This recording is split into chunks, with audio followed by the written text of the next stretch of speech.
Hi ನಮಸ್ತೆ ಎಲ್ರಿಗೂ. Walk ಮಾಡ್ಕೊಂಡು ಬಂದೆ ಎಲ್ಲಿಗೆ ಬಂದೆ ಅಂತ ಗೊತ್ತಿ ಸುಮ್ಮನೆ ನಡ್ಕೊಂಡು ಹೋಗ್ತಾ ಇದ್ದೀನಿ. ಅಲ್ಲಿ ನನ್ನ ನೋಡಿ ನವಿಲು ಓಡೋಗ್ತೈತೆ, ಅದಕ್ಕೆ ನಾನು ಡಿಸ್ಟರ್ಬ್ ಮಾಡಿಲ್ಲ. ಆದರೂ ಅದಿರೋ ಜಾಗಕ್ಕೆ ನಾವು ಬಂದಿದ್ದೇವೆ, ಅದು ಡಿಸ್ಟರ್ಬ್ ಮಾಡ್ದಂಗೆ ಪಾಪ. ಅದ್ರ ತಪ್ಪಲ್ಲ, ನಮ್ಮ ತಪ್ಪು. ಇಲ್ಲೊಂದು ಚೇರು ಯಾವುದೋ ಕಾಣ್ತಿದೆ, ಜನ ಇದ್ದಾರೆ ಅನ್ನೋಂಗೆ ಆಯಿತು.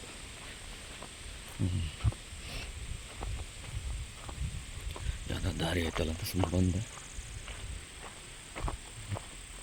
ಅಟ್ಲೀಸ್ಟ್ ಆ ನವಿಲ್ ಮಾತ್ರ ಅಂದ್ಕೊಂಡ್ರೆ ಅದು ಓಡೋಯ್ತಾನ ಪಾಪ ಹೆದರ್ಕೊಂಡು.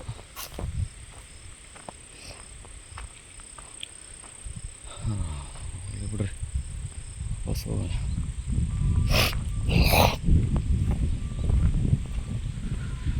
ಇದು ಮೈಸೂರು ಟು ಬಳ್ಳಾರಿ ಹೈವೇ.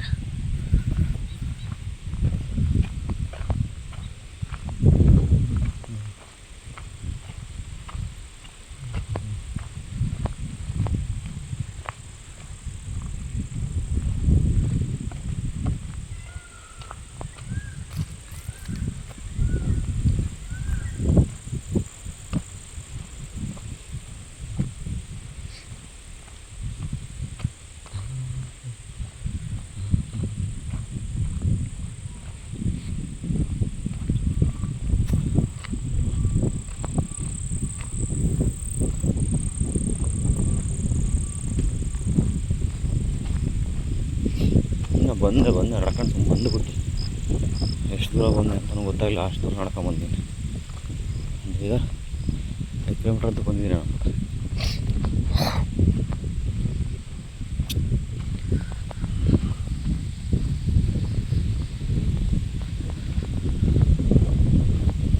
ಮಾಡಿದ ಮೊದಲನೇ ವೀಡಿಯೋ ಅಂದರೆ ಇದೆ, ಮೈಸೂರು ಟು ಬಳ್ಳಾರಿ ಹೈವೇ. ಇನ್ನೂ ಕಂಪ್ಲೀಟ್ ಆಗಿರಲಿಲ್ಲ, ಅವಾಗ ಮಾಡಿದ್ದೆ. ಮತ್ತು ಅದೊಂದು ವರ್ಷ ಅನಿಸುತ್ತೆ, 1 ವರ್ಷ 2 ವರ್ಷ ಗ್ಯಾಪ್ ಆದ ಮತ್ತೆ ಮಾಡೋಕ್ಕೆ ಹೋಗಲಿಲ್ಲ ವೀಡಿಯೋಸ್ ಯಾವುದು. ಈಗ ರೆಗ್ಯುಲರಾಗಿ ದಿನ ಒಂದು ವೀಡಿಯೋ ಮಾಡ್ತಿದ್ದೀನಿ. ಬಟ್ ನನಗೆ ಗೊತ್ತು ವೀಡಿಯೋ ಅಷ್ಟು ಇದರಲ್ಲಿ ಬರ್ತಿಲ್ಲ ಅಂತಂದರೆ ಕೈಯಲ್ಲಿ ಹಿಡ್ಕೊಂಡು ವೀಡಿಯೋ ಮಾಡೋದ್ರಿಂದ ವೀಡಿಯೋ ಎಲ್ಲ ಶೇಕ್ ಆಗುತ್ತೆ. ಆದಷ್ಟು ಬೇಗ ಇದಕ್ಕೊಂದು ವ್ಯವಸ್ಥೆ ಮಾಡ್ಕೋಬೇಕು. ನಡ್ಕೊಂಡು ಹೋಗ್ತಿದ್ರೆ ನಾನು ಹೆಜ್ಜೆ ಹೆಂಗೆ ಹಾಕ್ತೀನೋ ಹಾಗೆ ವೀಡಿಯೋನು ಕೆಳಗೆ ಆಗುತ್ತೆ ಅಂತ ಗೊತ್ತು. ಕ್ಷಮೆ ಇರಲಿ. ನೋಡೋಣ, ಗೆಜೆಟ್ಸ್ ಎಲ್ಲ ತಗೋಬೇಕು. ಸದ್ಯಕ್ಕೆ ದುಡ್ಡಿಲ್ಲ, ಆದಷ್ಟು ಇರೋದ್ರಲ್ಲೇ ಏನೋ ಒಂದು ಮಾಡೋಣ ಅಂತ ಮಾಡ್ತಿದ್ದೆ. ಏನೋ ಒಂದು ಮಾಡೋಣ, ಅದಕ್ಕಿಂತ ನಮಗೇನಾದ್ರು ಎಕ್ಸ್ಪ್ಲೋರ್ ಅದು ತೋರಿಸ್ಬೇಕು ಪ್ಲೇಸ್ಗಳನ್ನ ಅನ್ನೋದು ಭಾಳ ಖುಷಿ. ಅದರಲ್ಲಿ ನಮ್ಮೂರನ್ನ ತೋರಿಸ್ಬೇಕು ಅನ್ನೋದು ನನಗೆ ಭಾಳ ಖುಷಿ ಆಯ್ತು.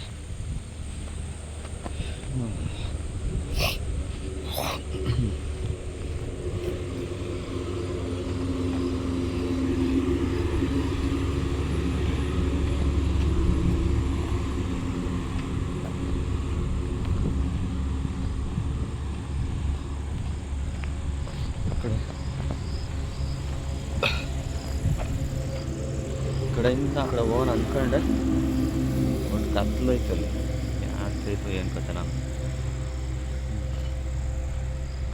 ಬಂದ ರೋಡಲ್ಲೇ ವಾಪಸ್ ಸುಮ್ಮನೆ ಯಾಕೆ ಗೊತ್ತಿರೋ ಪ್ಲೇಸಲ್ಲಿ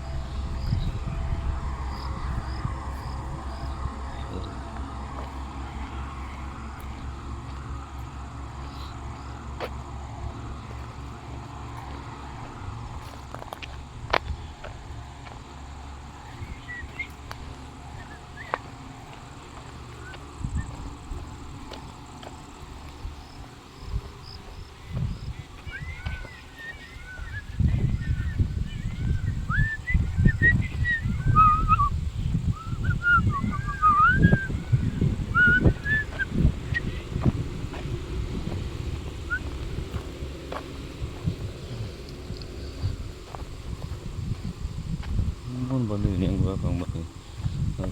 ದಾರಿ ದಾರಿನೇ ಗೊತ್ತಾಗ್ತಿಲ್ಲ ವಾಪಸ್ ಹೋಗೋಕ್ಕೆ. ನಮಗಿದು ದಾರಿ ಬೇರೆ ಕಾಣ್ತೈತೆ. ಬಟ್ ನಾನು ಬಂದಿದ್ದು ಹಿಂಗೆ ಬಂದೆ. ಅಲ್ಲಿ ಬ್ರಿಡ್ಜ್ ಐತಲ್ಲ, ಆ ಬ್ರಿಡ್ಜಿಂದ ನಡ್ಕೊಂಬಂದಿದ್ದು. ಬಟ್ ಇಲ್ಲಿ ದಾರಿ ಹೇಗೆ ನೋಡ್ತೀನಿ ನಾನು ದಾರಿನ.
ಹಿರಿಯೂರು ಸುತ್ತಮುತ್ತ ಬೇರೆ ಬೇರೆ ಪ್ಲೇಸ್ಗಳು ಮಸ್ತ್ ಇದ್ದಾವೆ. ತೋರಿಸ್ಬೇಕು, ನಂಗೆ ಟೈಮ್ ಸಿಗ್ತಿಲ್ಲ, ಕೆಲಸದ ಪ್ರೆಷರು, ಹಂಗಾಗಿ ಎಲ್ಲೂ ಹೋಗೋಕ್ಕಾಗ್ತಿಲ್ಲ. ಇದಕ್ಕಿಲ್ಲೇ ನಾನು ಎಲ್ಲೆಲ್ಲಿ ವಾಕ್ ಬರ್ತೀನೋ. ನವಿಲುಗಳು ಮಾತ್ರ ಭಾಳ, ನಮ್ಮ ಊರು ಸುತ್ತಮುತ್ತ ಭಾಳ ನವಿಲುಗಳು.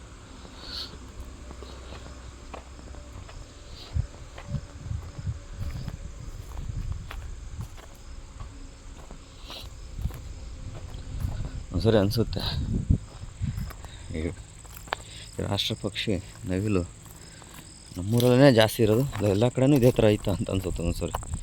ಇವಾಗ ಅಷ್ಟು ನವಿಲುಗಳು ಎಲ್ಲಿಂದ ಎಲ್ಲಿ ವಾಕ್ ಹೋದ್ರೂ ಸಮೇತ ಸೌಂಡ್ ಕೇಳ್ತವೆ. ನೋಡ್ತೀನಿ ನವಿಲುಗಳನ್ನ. ಗಂಡು ನವಿಲುಗಳು ರೆಕ್ಕೆ ಬಿಚ್ಚಿರೋದ್ರಿಂದ ಹಿಡಿದು. ಬಂದ್ವಿ ಗುರು, ಬಂದ್ವಿ ಬಂದ ದಾರಿ.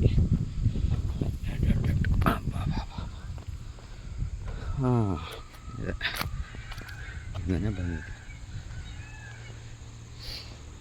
ಹಾಗೆ ಮೈಸೂರು ಟು ಬಳ್ಳಾರಿ ರೋಡ್ ಆಗಿರಲಿಲ್ಲ ಅಂತ ಹೇಳಿದ್ದೆ, ಈಗ ಕಂಪ್ಲೀಟ್ ಆಗೈತೆ. ಅದನ್ನು ತೋರಿಸ್ಬಿಡ್ತೀನಿ.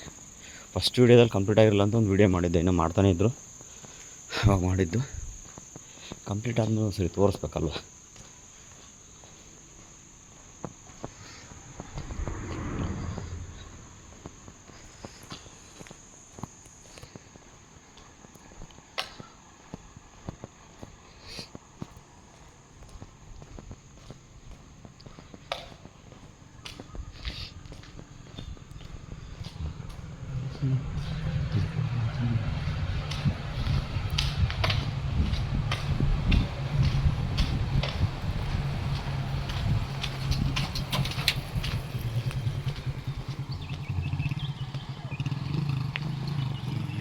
ಹತ್ತಬೇಕು ಮೇಲಕ್ಕೆ.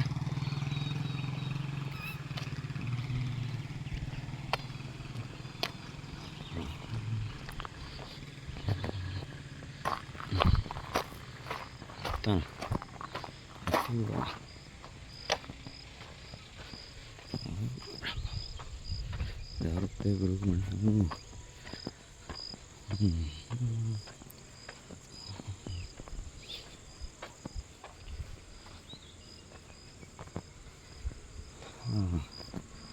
ಹಾಗೈತೆ ಗುರು ನೋಡ್ರಿ.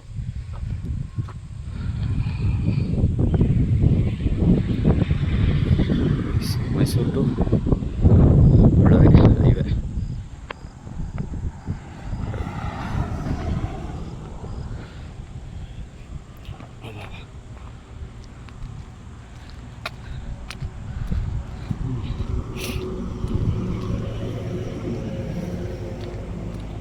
ಲೈಟ್ಸ್ ಇರಲಿಲ್ಲ, ಹಾಕಿದ್ದಾರೆ ಲೈಟ್ಸ್.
ಇಲ್ಲಿ ಸ್ಪೀಡಾಗಿ ಬರ್ತಿರ್ತವೆ ಇಲ್ಲಿ ವೆಹಿಕಲ್ಸು.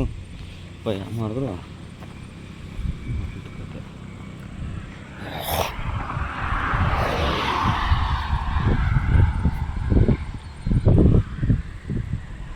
ಊಟಿ, ಹಾಸನ್, ಚಿತ್ತೂರು.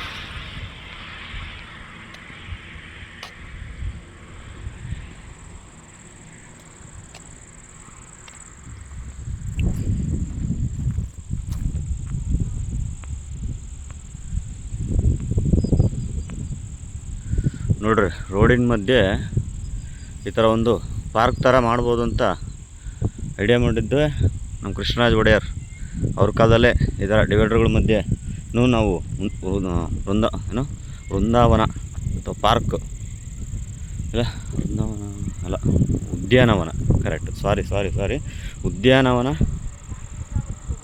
ಮಾಡ್ಬೋದು ಅಥವಾ ಒಂದು ಪಾರ್ಕ್ ಥರ ಮಧ್ಯದಲ್ಲಿ ಮಾಡ್ಬೋದು ಅಂತ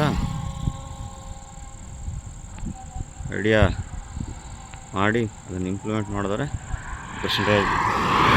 ನಾಲ್ವಡಿ ಕೃಷ್ಣರಾಜ ಒಡೆಯರ್ ಅವರು. ನೋಡೋಣ ಬರ್ರಿ, ವೆಹಿಕಲ್ಸ್ ಅವನು ಬರ್ತಿದ್ದಾವೆ ನೋಡ್ಕೊಂಡು ಹೋಗ್ಬೇಕು, ಏನಿಲ್ಲ ಆಮೇಲೆ ಕ್ಲಿಕ್ ಹೋಗ್ತಾರೆ.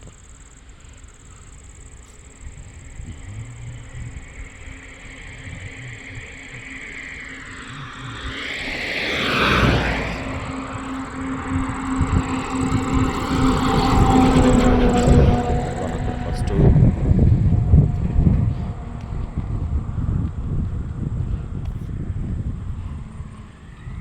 ಉದ್ಯಾನ.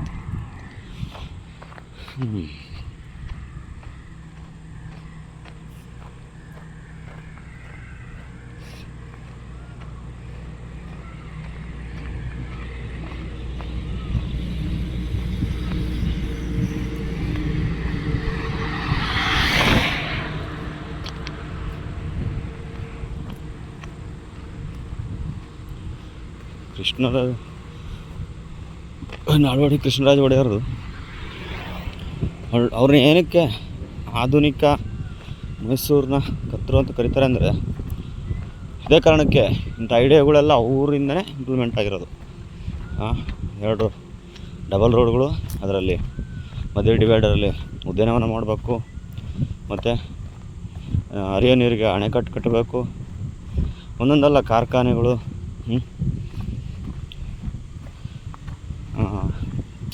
ಬಡ ಜನಗಳನ್ನ ತಲೆಯಲ್ಲಿಟ್ಕೊಂಡು ಅವ್ರಿಗೆ ಆದಂಥ ಕೆಲಸಗಳಾಗಿರ್ಬೋದು, ಪ್ರತಿಯೊಂದರಲ್ಲೂ ನಾವು ಅವ್ರನ್ನ ನೆನೆಸ್ಕೊಳ್ಳೇಬೇಕು. ಇಲ್ಲೂ ಸಮೇತ ಅದು ನನಗೆ ಗೊತ್ತಿದ್ದಂಗೆ ಚಿಕ್ಕ ಹುಡುಗ ಇದ್ದಾಗ ಹೇಳ್ತಿದ್ರು, ಇಡೀ ಕರ್ನಾಟಕದಲ್ಲೋ ಏಷ್ಯಾದಲ್ಲೋ ಇಲ್ಲ ಇಂಡಿಯಾದಲ್ಲೋ ನನಗೆ ಕ್ಲಾರಿಟಿ ಇಲ್ಲ, ಬಟ್ ಅತ್ಯಂತ ದೊಡ್ಡ ಶುಗರ್ ಫ್ಯಾಕ್ಟ್ರಿ, ಸಕ್ಕರೆ ಕಾರ್ಖಾನೆ. ಅದು ಇಲ್ಲ ಹಿರಿಯರಲ್ಲಿರೋದು, ಬಟ್ ಈಗ ಬಿಡ್ರಿ ಅದು ವರ್ಕಿಂಗ್ ಸ್ಟಾಪ್ ಆಗಲೇ ಎಷ್ಟು ಕಮ್ಮಿ, ಎಷ್ಟು ವರ್ಷ ಅಂದರೆ ಆಗೈತೆ, ಒಂದು 15 ವರ್ಷ ಮೇಲೆ ಹೋಗೈತೆ, ಬಟ್ ಫುಲ್ ಪಾಳು ಬಿದ್ದೋಗೈತೆ ಈಗ ಅದು ಸಮೇತ. ರಾಜಮಾತಾ ವಾಣಿ ವಿಲಾಸ ಸಂವಿಧಾನ ಇದೆಲ್ಲ ಅವ್ರ ಹೆಸರಲ್ಲಿ ಐತೆ, ವಾಣಿ ಸಕ್ಕರೆ ಕಾರ್ಖಾನೆ ಅಂತ. ನೋಡೋಣ, ಆದರೆ ಅದು ಒಂದು ದಿವಸ ವೀಡಿಯೋ ಮಾಡಬೇಕು, ಬಟ್ ಫುಲ್ಲು ಪಾಳು ಬಿದ್ದೋಗ್ಬಿಟ್ಟೈತೆ. ಮುಂಚೆ ಎಲ್ಲ ಇಲ್ಲಿ ನಮ್ಮ ಹಿರಿಯೂರು ಸೈಡಲ್ಲೆಲ್ಲೂ ಕಬ್ಬು ಬೆಳೀತಿದ್ರು. ಆ ಕಬ್ಬನ್ನ ಇದೇ ಶುಗರ್ ಫ್ಯಾಕ್ಟ್ರಿಗೆ ತಂದು ಹಾಕ್ತಿದ್ರು. ನಾನು ಕೇಳ್ಪಟ್ಟಂಗೆ ಹೆಚ್ಚು ಕಮ್ಮಿ ಒಂದು 400-500 ಫ್ಯಾಮಿಲಿ ಆ ಫ್ಯಾಕ್ಟ್ರಿ ಮೇಲೇ ಡಿಪೆಂಡ್ ಆಗಿತ್ತಂತೆ. ಅಂಥ ಫ್ಯಾಕ್ಟ್ರಿ ಈಗ ಪಾಳು ಬಿದ್ದೈತೆ.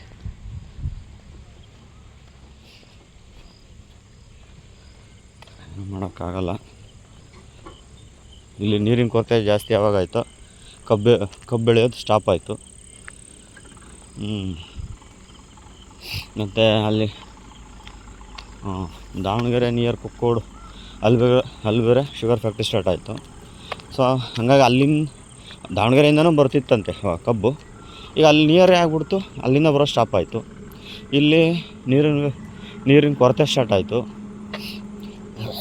ಹೇಳ್ತಿದ್ದೀನಲ್ಲ, ಈಗ ಹೆಚ್ಚು ಕಮ್ಮಿ ಒಂದು 4-5 ವರ್ಷದಿಂದ ನೀರಿನ ಕೊರತೆ ಇಲ್ಲ ನಮ್ಮ ಹಿರಿಯರಿಗೆ.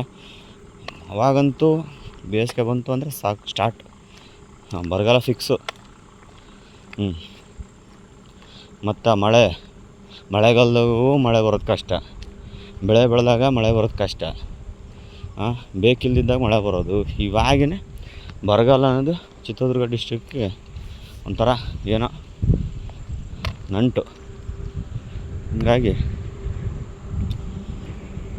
ಕಬ್ಬು ಬೆಳೆಯೋದು ಸ್ಟಾಪ್ ಆಯಿತು, ಕಾರ್ಖಾನೆನೂ ಮುಚ್ಚೋಯ್ತು. ಅದನ್ನು ತೋರಿಸ್ತೀನಿ, ಫ್ಯಾಕ್ಟ್ರಿನ ಹೋಗ್ಬೇಕು ಅಲ್ಲಿಗೂ ಹೋಗಿ ನಿಮಗೆ ಅದ್ರ ಬಗ್ಗೆ ಸ್ವಲ್ಪ ಇನ್ಫಾರ್ಮೇಷನ್ ತಿಳ್ಕೊಂಡು ನಿಮ್ಗೆ ಹೇಳ್ತೀನಿ. ಬಟ್ ಕ್ಲಾರಿಟಿ ಇಲ್ಲ ನನಗೆ, ಅದು ಏಷ್ಯಾದಲ್ಲೂ ದೊಡ್ಡದು ಇಲ್ಲ ಇಂಡಿಯಾದಲ್ಲಿ ದೊಡ್ಡದು ಕರ್ನಾಟಕದಲ್ಲೇ ದೊಡ್ಡದು ಫ್ಯಾಕ್ಟ್ರಿ ಗೊತ್ತಿಲ್ಲ, ಹೇಳ್ತೀನಿ ನಿಮಗೆ ತಿಳ್ಕೊಂಡು. ಸರಿ, ಇನ್ನೇನು ಮನೆಗೆ ಹೊರಟೆ, ಅಲ್ಲಿ ಕತ್ಲಾಗ್ತಾ ಬಂತು.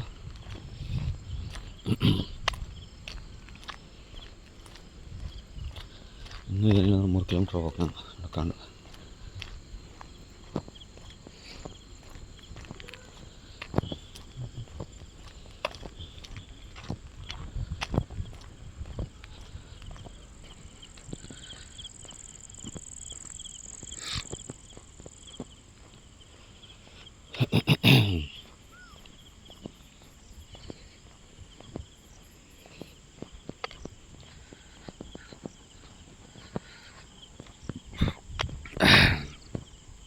ಸರಿ, ನೆಕ್ಸ್ಟ್ ವಿಡಿಯೋದಲ್ಲಿ ಸಿಗ್ತೀನಿ. ಬಾಯ್.